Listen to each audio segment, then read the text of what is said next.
good words here and your appeal to prayer. We all need prayer, don't we?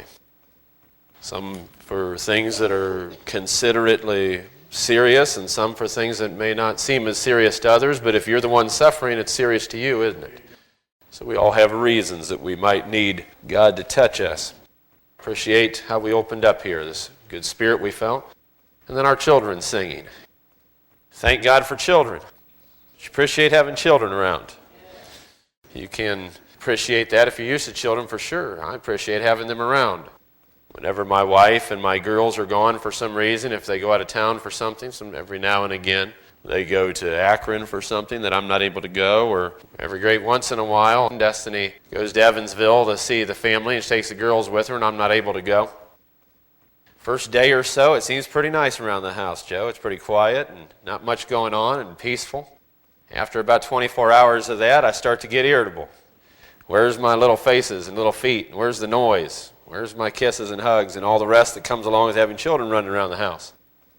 So I appreciate children. I appreciate the message that was behind these songs today. Valentine's Day holiday isn't a Christian holiday. I'm sure you're aware of that. It's by no means something that found its institution in any true Christian worship, but it isn't a bad thing for us to remind ourselves. We ought to do it more than once a year, though, I think, that we care for one another. The goal, I suppose, of Valentine's Day, other than a materialistic goal, would be to remind you of your loved ones. Remind you of their significance to you. And we ought to remind ourselves of our loved ones' significance. You know, you can get callous to people that you love if you don't remind yourself every once in a while just how valuable they are. Just what it would be like to be without them. Any of you that have lost spouses or someone that's close to you, a brother or a sister or a dear family member, you know what it's like to have lost somebody and the emptiness that leaves. You won't be able to tell them again in this life how much they mean to you. You won't be able to feel their presence until the world to come. Thank God for the world to come. You don't have that hope if you haven't embraced the hope of the resurrection. Unless you've embraced the process which eventually culminates in the hope of the resurrection, you don't have a hope of the world to come, do you? I appreciate that. It's our greatest hope. Paul stressed that. If I didn't have this, I'd be of all men most miserable. If all that I was doing was just an empty religious exercise with no purpose or end result behind it, it'd be a lonely thing to have to do, wouldn't it? But there's an end result to this walk that we're on, isn't there? We've got to hold ourselves in a consistent relationship with our Redeemer. I don't think it's enough just for you to have loved Him at one time. You've got to keep your love alive. It's true in your relationships. I've got 3 sweet girls in my house right now that I don't need a special day to remember that. Every time I wake up in the morning and see their little faces, all 3 little faces, they're all little to me. I don't need a special day, but I'll check the calendar, Destiny. We'll make sure I'm on track with that date. October 16th. All right, thank you, Joe. He knows by experience, huh? Yeah, it's not good to forget some of those days. Unfortunately, people keep inventing them. You're going to have to remember more and more. They'll have another one eventually, I'm sure.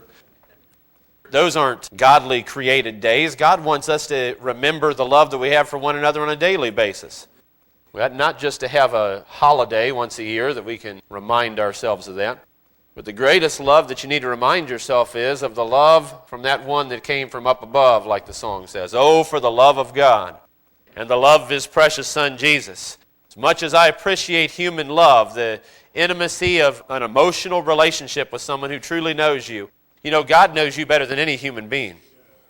Much as I love my wife, and I know that she loves me and my children, saints, God and His precious Son know you far more intimately than any other human being could and ever will know you. And I appreciate the love like that one up above. Oh, for the love of God. I don't want to ever lose that first love. I was just looking at that scripture when Brother Dunn was getting up here. I want to turn over to that in Revelation, the 2nd chapter. John was communicating this message from Jesus to the 7 churches, and Ephesus being one of those. It's unfortunate that he made the statement to Ephesus that they've lost their first love. That doesn't mean first in time necessarily. Sometimes if you're reading that, you might think that that means the very first love they ever had. You could maybe say the first budding or the first emotional depth or the first spiritual love they had when they first met Jesus. But really, what they had lost more than anything else was putting Him in His proper priority. A lot of people can love God and His work and His Son and His people, but they may not put Him in the right priority. I've seen people that say they love God and almost never do anything for God. They almost never do anything for God's people. Have you ever seen anybody that tells you, well, I love God, but you don't see any fruit of that love being produced? You know, love has fruit attached to it. It's a vine with sap in it. And fruit is produced by love, just like fruit's produced by faith. Anything that's a spiritual component like that, whether it's faith, love, knowledge, whatever it might be, it has to produce some type of fruit or it doesn't have much value. The old saying about knowledge, the end of all knowledge is action. Knowledge in and of itself has no value, does it? What if I knew everything there was to know on how to do anything that could ever be done and I never did anything? What would that knowledge accomplish? What if I was the most skilled carpenter that's ever lived on the face of the earth, but I just did never want to pick up a piece of wood? What good would it do to have that knowledge? Love is the same way, saints. You can love, but if it's not in action, it doesn't have any value. If your love doesn't carry something with it, it's not just some kind of a metaphysical idea that you entertain in your mind and, oh, love, this wonderful bouquet in your brain that makes you feel good. Love is an active, powerful force. It's love that rolled the stone away from the grave. Do you realize that?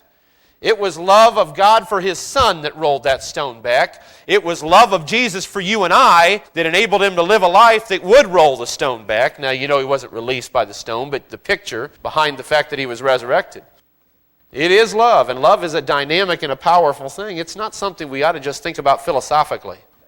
It's a real thing. You ought to ask yourself, especially this time of year, since we're reminding ourselves of relationships, how am I demonstrating love in my relationships? Am I living love, or am I just talking about it? You can tell somebody you love them all day long, but if there's nothing alive and vibrant that they can see that demonstrates that love's there, that doesn't mean anything. You can't really, truly love somebody until you've gotten familiar enough with them, can you? You can't really say you love somebody. You know, love requires you to compromise and sacrifice some things. And you don't know what you're going to have to compromise and sacrifice until you know enough about the person to know if you're willing to do that, do you? Love is a sacrificial act, which means you've got to know what you love to know if you want to sacrifice self for it. I found out after a little while of being with my wife that I'd be willing to sacrifice anything for her. Brother Don said something about being able to lay down your life for somebody. That is the epitome of love. The epitome of love is being able to surrender everything for it. Now, sometimes we surrender certain things. It's what we call compromise in a relationship. There's some things we might want to do. There's some ways we might want to do things. And instead of doing it our way, we bend a little bit. We adjust a little bit. We compromise. Compromise isn't always a bad thing. If you're compromising integrity, if you're compromising your morals, if you're compromising your religious faith, those are bad things. If you're compromising a little bit of your stubbornness, if you're compromising a little bit of your self-will, if you're compromising a little bit of the way you like things to be so that someone else can be happy as well, that's a good thing. Compromise can be good. And you've got to compromise in a relationship. You've got to do more than just compromise in a relationship with God and His Son, though. Do you realize that?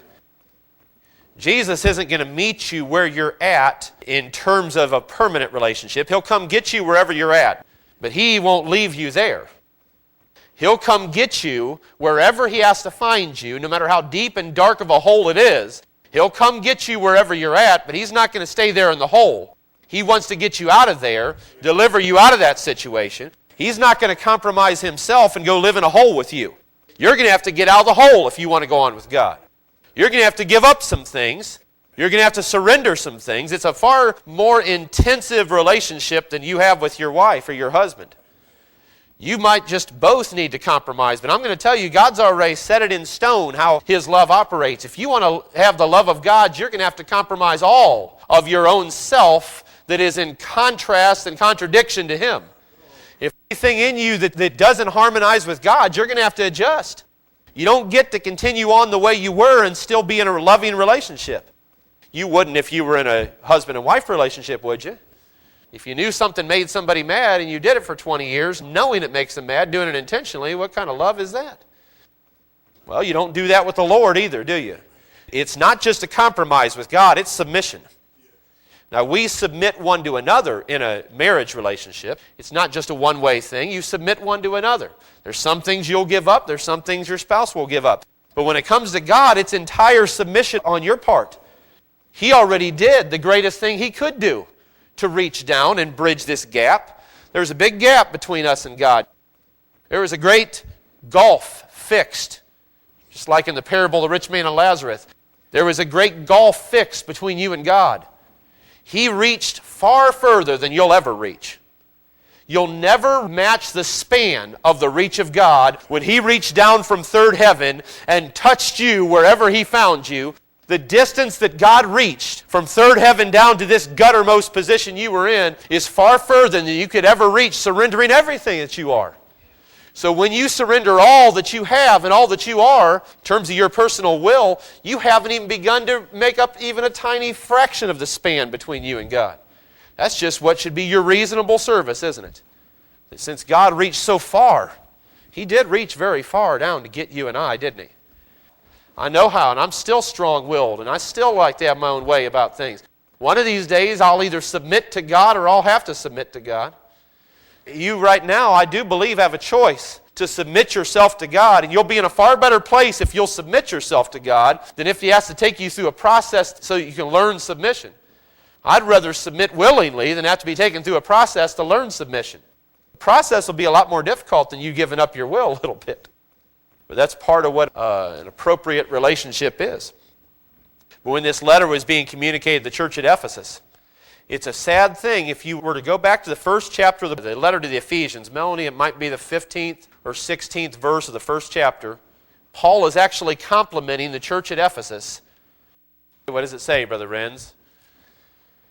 Wherefore I also, after I heard your faith in the Lord Jesus and the love unto all the saints.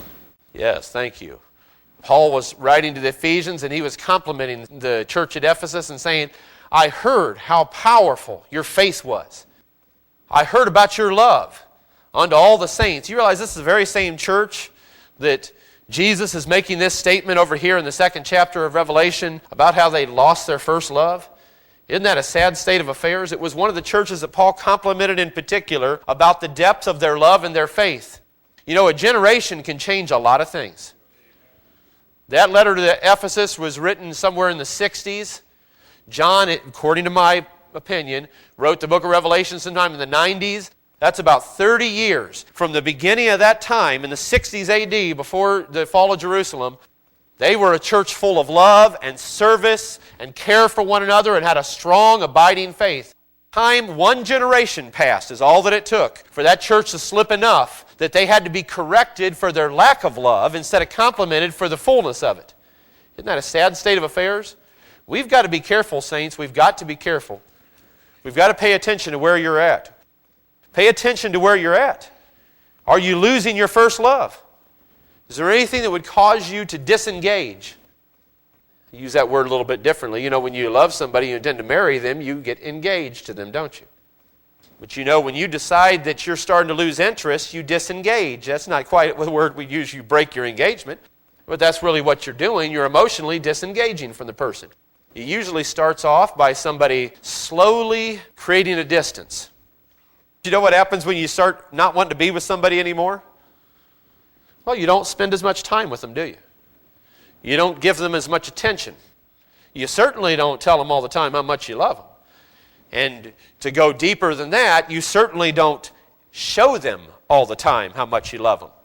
You start to distance and disengage yourself from the relationship. That's what the church at Ephesus was doing. The difficulties of what they were going through as a church, as well as the pressures that you could read the parable of the sower to see how all this works.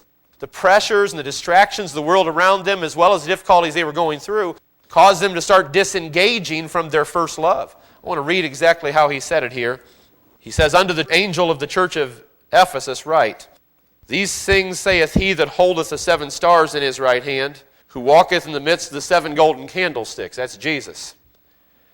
I know thy works and thy labor and thy patience, and how thou canst not bear them which are evil, And thou hast tried them which say they are apostles and are not, and hast found them liars, and hast borne and hast patience, and for my name's sake hast labored and hast not fainted. That's a wonderful series of compliments up to that point.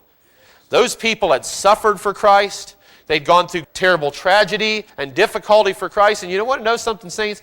Sometimes people get this idea in their mind that because God is love and because Jesus came with mercy and love to care for us, and because we're Christians, we should never suffer or have any loss or any trouble. There is no human being that isn't going to suffer, have loss and trouble, Christian or otherwise. Becoming a Christian is not going to separate you from tragedy. Becoming a Christian is not going to separate you from loss. Becoming a believer in God, even a completely committed, dedicated believer in God, is not going to somehow separate you from trouble and sickness and disease and even death eventually. But the trouble, the sickness, the disease, the death, the suffering, whatever persecutions you might have to endure, will produce something in a Christian that will not be produced in someone that's not a Christian. That's one really important thing to understand. Everybody's going to suffer. Whether you're a Christian or a pagan, whether you're godly or ungodly, we're all under the curse, aren't we? It doesn't make any difference if you believe in Jesus or not. You're going to suffer and you're going to die. Whether you believe in Him or not, you're going to suffer and die in this life. The difference is, what will that suffering, what will those troubles, what will those difficulties produce? If you don't have Christ, they don't have any meaning. Suffering has no meaning without Jesus. It's a meaningless exercise that you got to go through, and there's no meaning because there's no hope at the end of it. But if you're going through difficulty, if you'll turn to God and you'll lay your cares upon Him and you'll keep your eyes on what He wants from your life, whatever you've got to go through will produce something in you that cannot be produced in someone who doesn't believe. If your faith is strong enough, your suffering will produce fruit, saints. It'll produce something in your life that will change who you are, develop and allow you to grow, and eventually you will be changed. We don't just get changed initially, we get changed eventually. Some people think initially, as soon as you initially, that means at the very beginning of your relationship with God, you're all changed and different. And then they get upset because Christians that have a bad attitude. Well, that's proof they weren't changed immediately and initially. If you got a bad attitude. The difference, whether or not you're going to be a Christian with a good attitude, is how you take the process. You can accept Jesus. That doesn't mean you're going to be any different afterwards. The big difference is, whatever you were guilty of before, if you truly accepted Him, it's been purged, washed, and cleansed, and now you're a new creature in the sense of being a clean individual before God. But you've still got this old, gnarly individual inside your brain. I'm not talking about an evil spirit. I'm talking about your own evil spirit. You've got your own Adamic nature inside of you, and that's not changed immediately and initially. You've got to go through a process of change. And eventually, if you'll take whatever God allows you to go through, whether it's suffering or it's blessing, from a standpoint of being a minister, some of the tragedies and the difficulties you deal with and the pressures of what you have to go through are exceptionally difficult. But I'll tell you the glory when God moves, when you see Him work in people's lives, when He moves in power and heals and blesses, and you get to be just some little part of that, is worth all the trouble, saints. The honor to be able to be the smallest thing. It says, I would rather be a doorkeeper in the house of the Lord than to dwell in the tents of the wicked. I would, saints. I'd rather just stand by the door. I appreciate some of you doorkeepers. Dan Blake back there is a doorkeeper in the house of the Lord, isn't he, saints? He'll open the door for you. He'll park your car. He'll walk you in. I hope I never grow past thinking I need to be doing that. I watched your sister Jenny. She was wandering around the hallway. I think she was trying to get my attention. She said, is there somebody who can park my car? I said, I'll be happy to do it. There's nobody too big to be parking cars around here. See, there's anybody around here too big to park cars? Think, is anybody around here too big to clean the bathroom, Brother Don? No. We all are laborers in the kingdom, aren't we? None of us are too big to do anything around here. We ought to serve one another. That's what the Christian relational system is all about. We don't always succeed at that. There's the problem. And sometimes people see Christians and they say, well, they don't have anything better than I have. Well, if they're not living the Christian life, you better believe they don't have anything better than you have. if they're not walking in the Spirit, if they're not demonstrating and really inundating the love of God, you're right. They don't have anything better than you have. But you don't even have the opportunity if you're not a Christian. If you haven't turned your life over to God, you might say they don't have anything better than I have, but they have a better hope. They've got a better opportunity that you don't even have until you've become a part of that particular type of process. I don't want to lose my first love. My first love, in terms of preeminence, has to be God and His dear Son, Jesus. There's this poem, the letter to Lucasta upon going to war. It says, I could not love thee, dear, so much. Loved I not honor more. That sounds pretty rough, doesn't it? Here's this man going off to war, and I'm sure his girl was thinking, I don't want you to go. Stay here with me. You might die out there. And he said, I couldn't love you as much as I do if I wasn't a man of honor. And a man of honor will go to fight. But I'm going to make a spiritual application. I couldn't love my wife so much. Loved I not God and His Son more than I love her? There's no equality. There has to be preeminence when it comes to God's love. Because I love God so much, it has created boundaries in my life that have allowed me to love my wife even more. Do you understand that? Because Jesus did what He did for me, it creates a desire in my life to have a self-sacrificial love for my family. You realize that's the very example used to refer to the marriage relationship and how you ought to live it as a men. Jesus gave Himself for the church. So also you husbands ought to give yourselves for your wives. There's some lessons you can learn from the love of God. And if you'll put it in its proper priority, the love of God and His Son have to have first priority in your life. If they don't, everything else will get jumbled up and out of priority. Everything else will be out of order if God isn't first. So this is what the problem was that happened with the church here in Ephesus. He gave them this long list in the second and third verse. Just to stop there, you'd think this was a powerful church. Look, they've borne and they have patience for His name's sake. They've labored. They haven't fainted. What a powerful church. But it doesn't matter what you do externally if internally your love is dying and on the outside it all looks good. If I provided for my wife and took care of her and made sure all her needs were met and I was around her and comforting her and everything else, but down inside my heart I had lost my love for her and I'm slowly starting to feel a separation coming, she may never know it. It doesn't mean anything if down inside your heart you're losing your love for that person. They were carrying out all the actions of love, but their first love was dying out. And an unfortunate thing about that is 30 years had passed since Paul gave them such high compliments in Ephesians 1:15, complimenting them for their faith and for their love unto all the saints. 30 years had passed. Sometimes time can affect our depth of our commitment, saints, if you're not careful. The longer you go on the journey, if you're not careful to keep your faith alive and vibrant and dynamic, if you're not careful to keep your love alive, time can start to wear away at that thing, and eventually you won't even realize that you've lost something, and the priority I put this in has now been dropped down to a lower level. I don't want to do it. I hope you realize whenever I'm preaching to myself as well as you. We have to watch ourselves. I fear all the time, Lord, maybe the burden of the journey, or the time and all the effort and this other things going on, or some disappointments that you'll face. Where you think, if God was really there, how could He let this happen to me? If God was really there, why does it take so long for Him to answer me? Some of those things will start to affect your mind if you're not careful. You need to remember what God's done for you. You need to remind yourself. Here's one way you can keep from losing your first love. Call to remembrance the former days wherein you were enlightened, and you fought such a good fight of faith. Kalos agon. You fought such a good fight. You know what that means? Remember how much it meant to you to serve God. If you want to stand for God and the truth, sometimes you'll have to suffer for what you believe.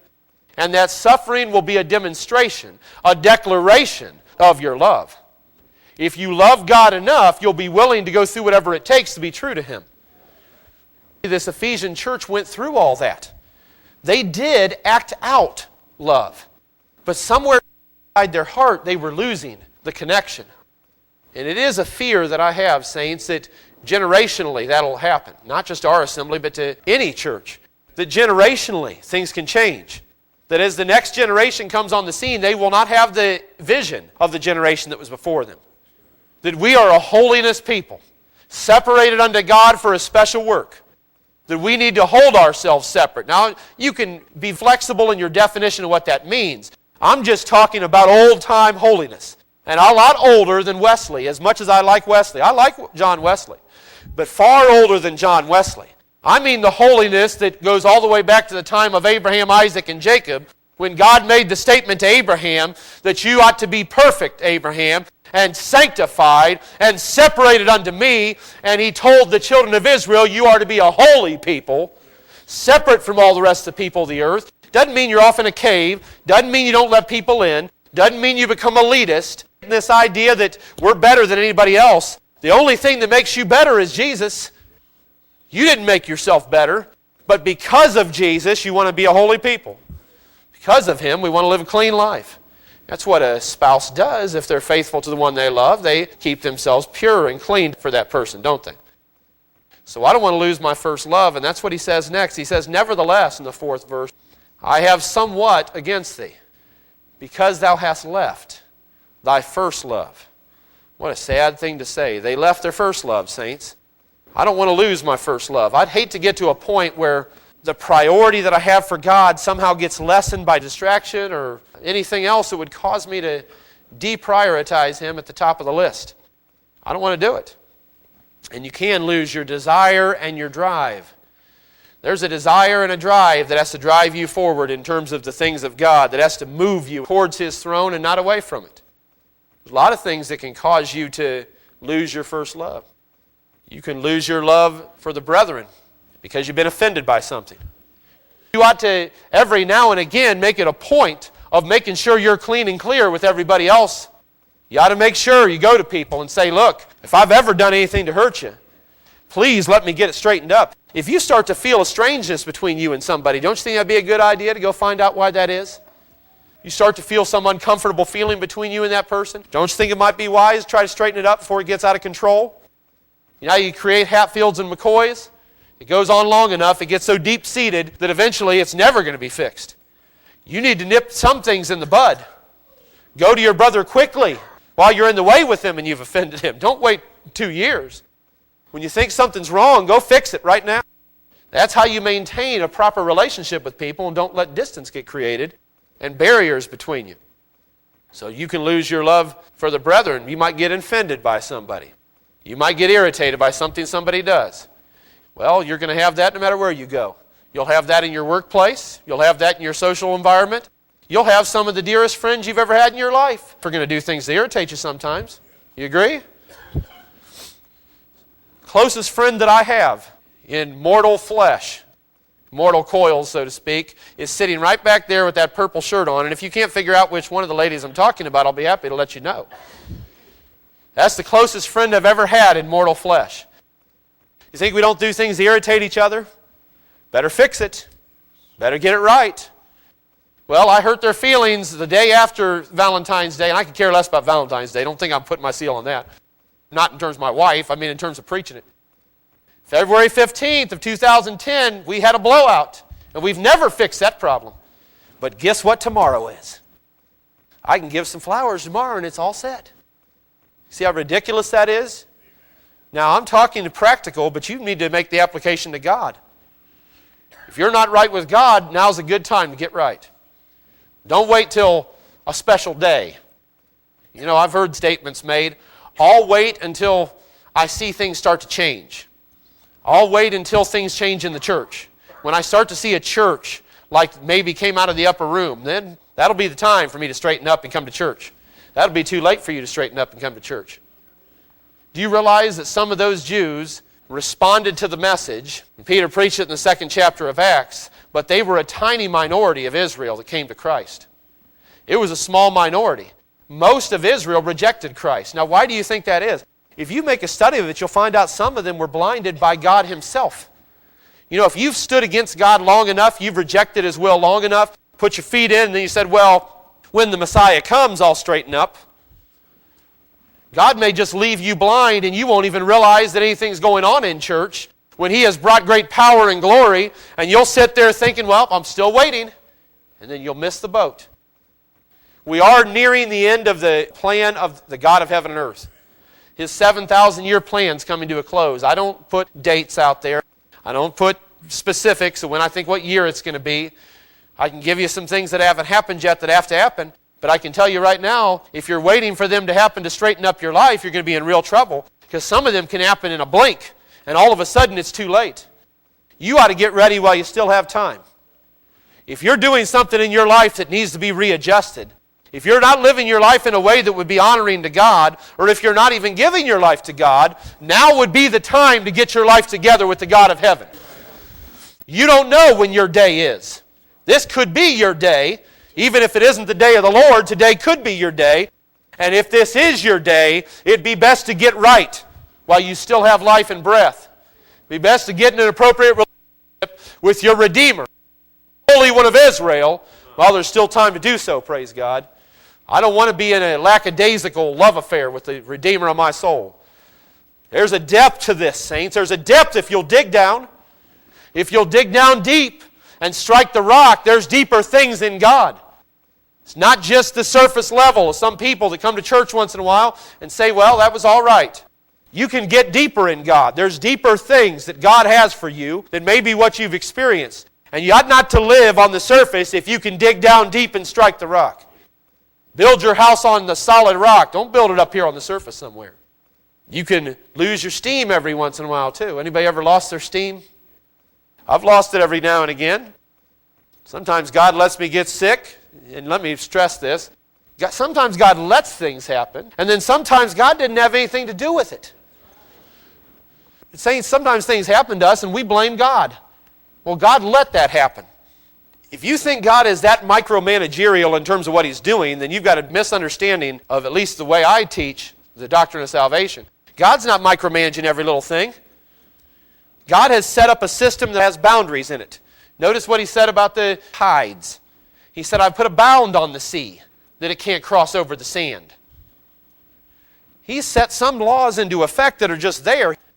That's already part of natural law. And that's just the process. So is death and suffering. God isn't individually picking you out and picking on you if you get sick, unless He's judging you for something. We're living under this terrible mantle of the curse. This world is in a state of death and decay. Entropy has wrapped itself like a snake coiling around like one of those big boa constrictors. And entropy is choking the life out of this world. And there is a big snake, by the way, wrapped around this world. He's called the old serpent, the devil. And entropy causes that. And now the world's decaying and dying. That isn't because God's doing it to you. That's because of the condition that's been set in by sin that's entered into this world. And nobody gets to say that they're above that because every one of us are sinners. So we can't say, well, why is it affecting me? Well, because you're a sinner too. If you can get beyond that place by your relationship with Christ and the rest of the process, you will live in a world where there is no serpent. In fact, the devil is going to be cast at the beginning of the millennial reign into the bottomless pit. And at the end of the millennial reign, Revelation tells me that the dragon and his angels are going to be cast into the lake of fire and destroyed, annihilated, brought to a destruction that is permanent and entire and consumed, never to be seen again by any of us. We sometimes use these words, what a day that will be, when my Jesus I shall see. Well, that'll be a wonderful day. But I think I've said before, you know what I'm just as excited about? What a day that will be, when the old serpent I'll no longer see. Amen. That'll be just as good of a day, won't it? It'll be wonderful to see Jesus, but how'd you like to never have to worry about that old dragon, the serpent, ever again? Well, there's a way to get to that place. There's a process that God's put into effect. There's a method by doing that. But you can lose your steam if you're not careful and tire out. That's one way that you can disengage yourself. I've been working on the road a long time. I'm tired. My body's starting to break down, or maybe my mind's starting to break down. Some people's mind breaks down before their body. And I don't mean that they're losing their mind. I just mean they're losing their desire. Kind of like the disciples when they went to the Garden of Gethsemane. I think they went there with the right motives. They wanted to be there for Jesus. Here was His inner circle, the ones that were closest to Him. Peter, James, and John were a little closer than the rest. Doesn't mean He didn't love them all. It just meant that He had a special work for those three. And here were Peter, James, and John come up to him to the Garden of Gethsemane. I'm sure they knew something was wrong. And they wanted to support him. They wanted to be there for him. They wanted to encourage his heart. The spirit's willing. What, Brother Don? The flesh is weak. Sometimes your flesh gets weak. They were out there, I'm sure, ready to go. Here's these young men. We're here for you. And night started to get dark. Sleepy eyes started to happen. You ever had sleepy eye happen? I don't just mean you're tired. I've only had this happen a few times. I pray to God I don't get it worse as I get older. My grandfather really struggled with this. He used to sit on the platform, and it was embarrassing to him. He would sit there and fall asleep in service, and he hated that more than anything else. If you know my grandfather, he loved the work of the Lord. If he could have stayed awake, he would have done it. You ever been so tired that your eyes just almost felt like they were closing against your will? I've had that happen a couple times, and it almost scared me. I thought, oh, Lord, help me. Am I going to be like Grandpa Sunday afternoon and I'll be out? No, I won't have any idea what's going on in service. Maybe it'd be better for you if I fell asleep one service. You might have to get more engaged in what's going on in the service. But he would fall asleep. Time went on that we just didn't even make a mention of it. Nobody would say a word. Let him rest. He's labored. He helped to build that church from just 2 families up to what it is now. Let him rest. If he wants to rest, let him rest. The saints, those poor men were there in the Garden of Gethsemane, and you know what ended up happening? Sleepy eye hit them. Slow but sure, their eyelids crawled down until they couldn't keep them up anymore. The shades closed, and they could not stay awake. The spirit was willing, but the flesh was weak. Now sometimes we'll have a time when folks are out fellowshipping, we start to move around the assembly, shaking hands with one another, or maybe there's some visitors here and we're going back to say hello to them. Saints, please, if your flesh can do it, move out. If your flesh can handle it, if you won't collapse or it's not going to cause you pain, move out. I want this church to always be alive. I don't ever want anybody to come in this church and wonder there's some visitor and only 2 or 3 people go over and even say anything to him while the song service is going on. If your flesh can bear the strain. Thank you, Sister Polly. I watched Sister Polly here the other week. Sister Polly was one of the ones to go back to her, and several of you others were as well, Sister Virginia and some others. I appreciate that, ladies. Thank you. Sometimes it's hard to do that, but God will honor you if you sacrifice a little bit. Let's move out a little bit. If the Spirit is moving, you've got a greater opportunity if you move out than if you just sit in your seat. Come on, let's move. Engage ourselves in what God's doing in the service. If you feel something, if there's a need, if you can reach out to somebody, I don't want anybody left feeling like the people didn't reach out to them. This is a church that we've had, just like Ephesus, many compliments. I haven't had one visitor that's come to this church that hasn't told me one of the compliments they give. I really felt such a love from the people in this church. I felt such a warmth, felt such a love. Thank God. Let's not lose it, saints. Let's not generationally lose it. Let's not lose it because we've just lost steam and it's harder for us to move out and do things. Make sure you don't lose your first love. Don't lose your steam. You can lose ground too. Don't lose ground. Now you lose ground usually isn't in some big battle. You know, give up ground. We used to have a pretty big lawn when we lived in Green. And we had some neighbors on the back side of us. There was no distinction between where our 2 lawns were, except one of those big converter or generator, a transformer probably, sitting in the corner of the lot. That property line ended, though there was no line or fence or anything to tell. So on the other side of that transformer was where their property line started. Well, one year my dad decided he didn't want to mow the lawn. He was tired himself and didn't want to fool with it. He said, I'll take the lawnmower and go ahead and mow the lawn. And he went off to work. Not little did he know, I'd never mowed a lawn before in my life. So I figured, you just make sure you cover all the grass. I wasn't thinking of going any particular lines. So I was going in circles and around the house in a big circle, making squares in some places and circles in others, and who knows what all. Oh, he wasn't thrilled when he got home and his lawn looked like a kaleidoscope. But I didn't mow out all the way to that transformer. I just didn't want to get too close to the transformer. So I left maybe a foot of grass there, figuring no big deal, and nobody knows the property line yet. Anyways, it'll end up happening if you do that long enough. Neighbor starts mowing it. Eventually it's his, at least as far as he's concerned. And there will be a line, there'll be a new line created by where he mows and where you mow, and all of a sudden there's a new property line. It's not real.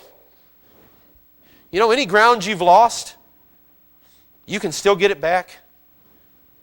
If that joker next door decided to start mowing that lawn and decide to claim it as his own, I've got a deed in the house.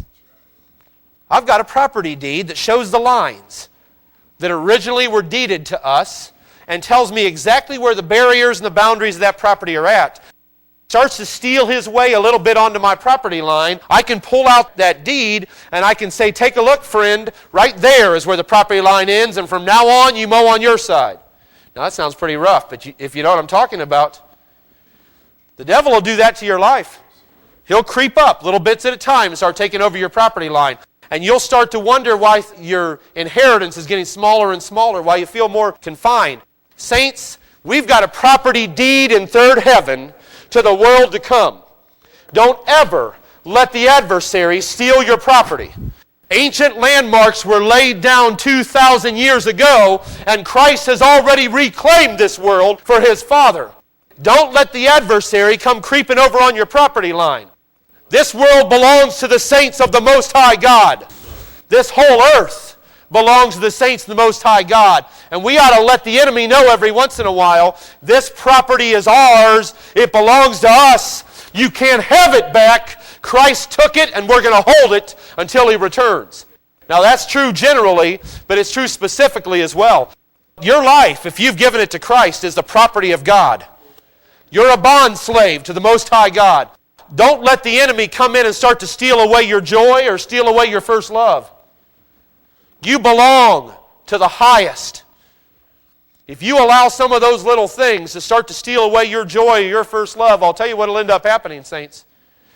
You'll end up going back to the things of this world like a dog that's vomit, and you'll end up back there in the pig pen. You'll end up having lost your inheritance and out there wondering why you no longer have the covering of God, because you let the enemy steal away at your property line one little inch at a time. You backslid. If you haven't tethered off and you're climbing up a mountain, if you're just scaling that thing freehand with no pinions or anything else to keep you in the rock face, and you backslide, it's going to be a long slide. If you're 200 feet up, it's going to be a 200-foot drop.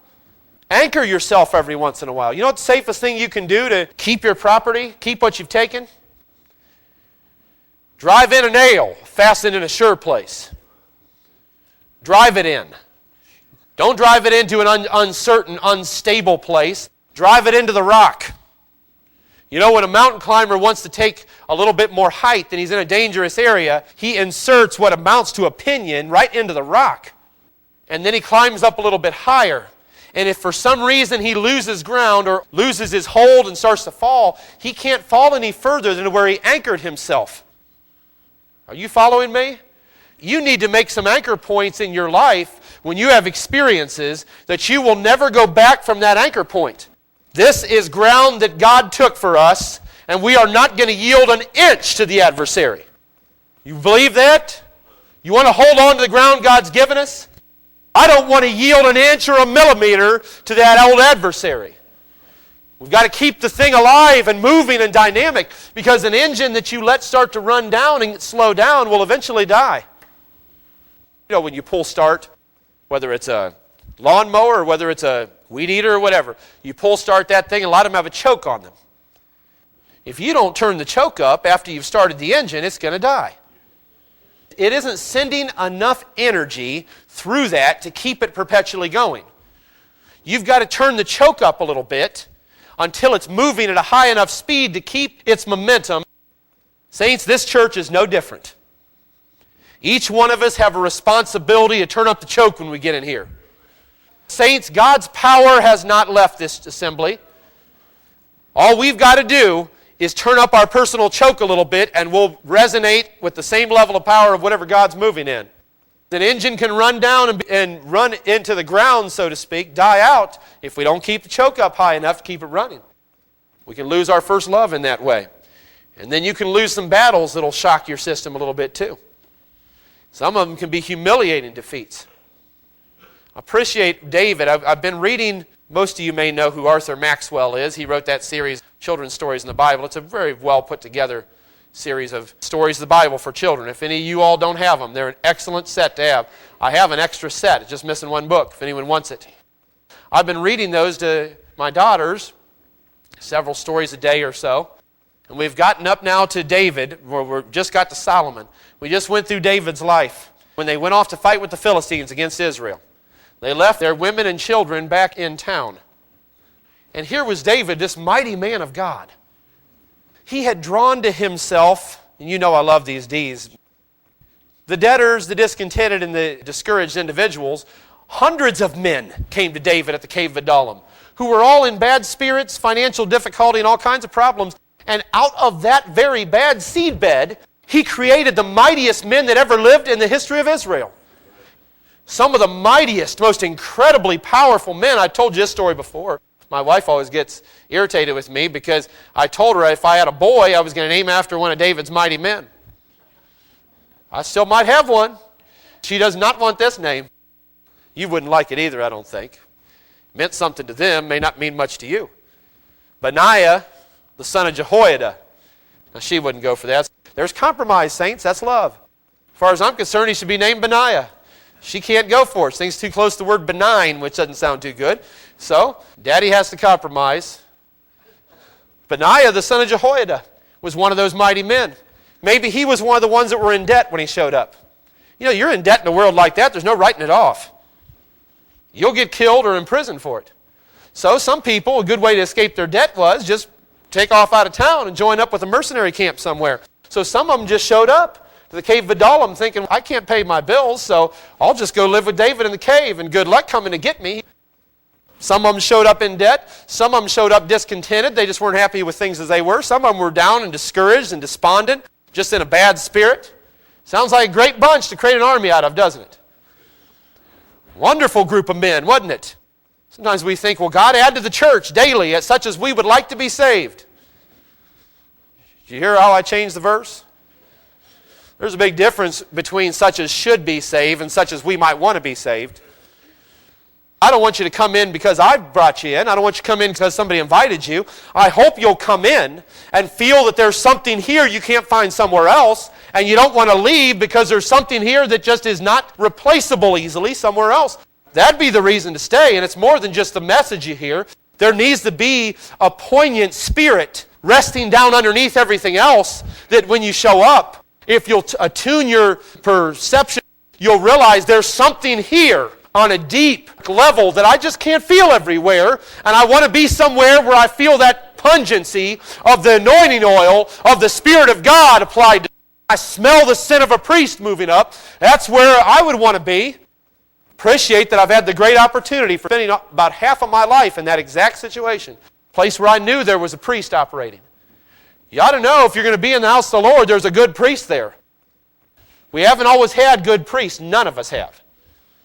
Good priests. I've had men that were teaching priests that loved the people and loved the Word of God. I want to be one, and pray for me that I always will be. David showed up. He had all these individuals. You'd look at that and say, what can you do with that? That's going to be all kinds of trouble.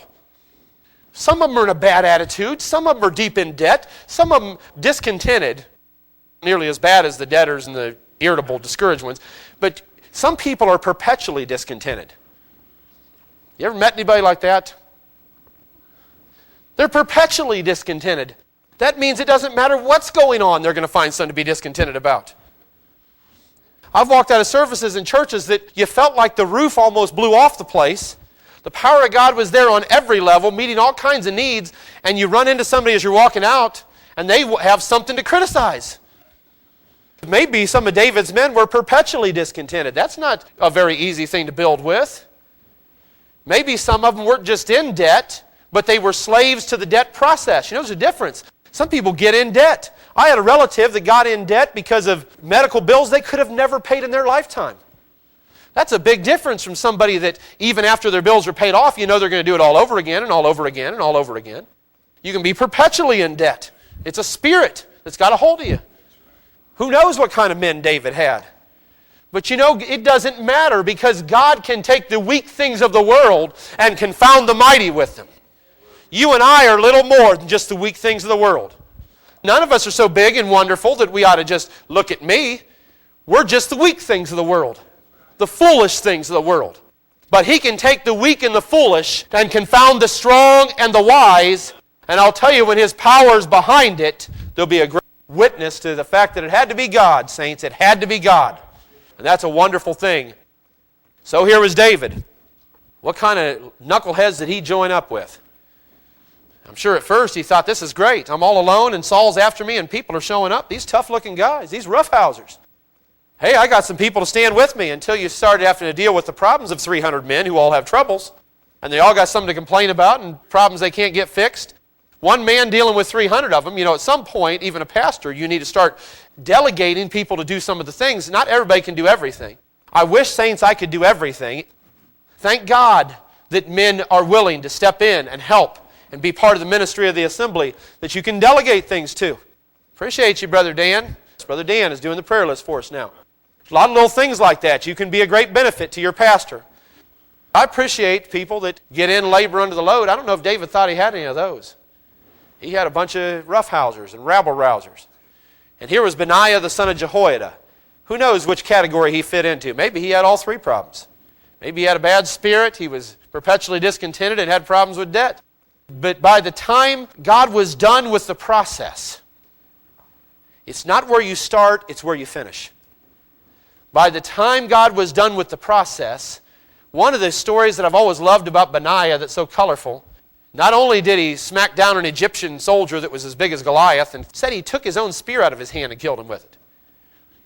But it said that he crawled down into a snowy pit with a lion. Benaiah, it said he killed a lion in a pit on a snowy day. You put all those things together and think if you want to be in that experience. Anybody here want to climb in a pit with a lion and have a fight with him? Well, how about on a snowy day like today where it's all ice and snow? That'd be even worse, because you get down the pit with the lion, those big claws might get traction, but your little toes aren't. And while you're slipping around in your sandals in the pit, your feline friend is going to take a bite. But Benaiah ended up killing a lion in a pit on a snowy day. There were great and powerful men produced out of the worst, meanest situation. God can do something with the smallest things, saints. He can do something powerful. No matter where you find yourself in your life, God can use you if you'll let Him have you. So here was David. David left the city, Ziklag, wasn't it? Left his wife, the wives and the children back there. He went on up to join in with the Philistines when they were going to war. The other Philistine princes didn't trust David and his men, so they caused a ruckus with the king, and he ended up sending David back. Time they got, guess what they found? Somebody came in and stole their wives and children and plundered the place. All those men had gathered themselves because they loved David, and they're willing to follow him anywhere till they lost their wives and children. And then they were ready to stone David. They were ready to take David's life. You know what I like that it says that David did? In the middle of all this difficulty, it said David encouraged himself in the Lord. When you start to lose some battles and things aren't going your way, the very first thing you ought to do, instead of getting into some down place, you need to look for God and start to encourage yourself in the Lord. God, I know you're still all-powerful. God, I know you still love me. And all it took was him encouraging himself in the Lord, and the Lord told him exactly what to do. And David went there and got everything back that had been lost.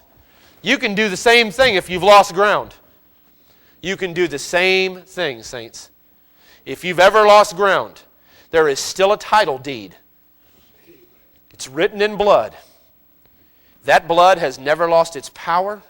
It's never faded on the parchment.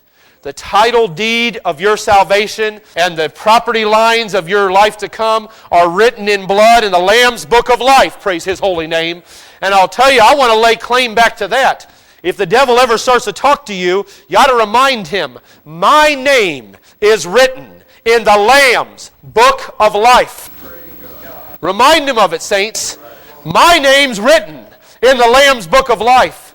The only place your name is written, the last time it's mentioned, is in the 20th chapter of Revelation, and it's written there, when you and your angels and all the liars and the rest of the despicable element are going to be cast into the lake of fire and destroyed by the consuming fire of the Almighty God Himself. But your name, saints, is written in the Lamb's Book of Life. So encourage yourselves in the Lord.